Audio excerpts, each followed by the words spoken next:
Megastar Mammootty തിരക്കിലാണ്. ഒരേ സമയം താരത്തിന്റെ നിരവധി ചിത്രങ്ങളാണ് അണിയറയിൽ ഒരുങ്ങുന്നത്. മാർച്ച് 31-ന് റിലീസ് ചെയ്യുന്ന ദി ഗ്രേറ്റ് ഫാദർ ആരാധകർ ഏറെ പ്രതീക്ഷയോടെ കാത്തിരിക്കുന്ന മമ്മൂട്ടി ചിത്രമാണ്. ചിത്രത്തിൽ തെന്നിന്ത്യൻ താരങ്ങളായ സ്നേഹയും ആര്യയും പ്രധാന വേഷങ്ങളിലെത്തുന്നു എന്ന പ്രത്യേകതയുമുണ്ട്. രഞ്ജിത്ത് സംവിധാനം ചെയ്യുന്ന മമ്മൂട്ടി ചിത്രം പുത്തൻപണം ഏപ്രിൽ 7-ന് തിയേറ്ററുകളിലെത്തും. 3 കളർ സിനിമ നിർമ്മിക്കുന്ന ചിത്രത്തിൽ സിദ്ദിഖ്, രൺജി പണിക്കർ, സായ് കുമാർ, മാമു കോയ എന്നിവർ പ്രധാന കഥാപാത്രങ്ങളെ അവതരിപ്പിക്കുന്നു. പ്രശസ്ത ക്യാമറമാൻ ശ്യാംദത്ത് സംവിധാനം ചെയ്യുന്ന ചിത്രത്തിലാണ് മമ്മൂട്ടി അടുത്തതായി അഭിനയിക്കുന്നത്.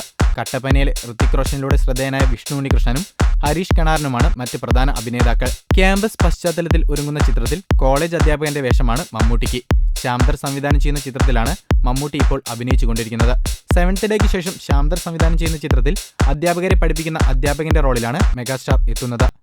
കൂടുതൽ ഗോസിപ്പുകൾക്കായി ഈ ചാനൽ സബ്സ്ക്രൈബ് ചെയ്യൂ. ഗോസിപ്പ് ബസാർ.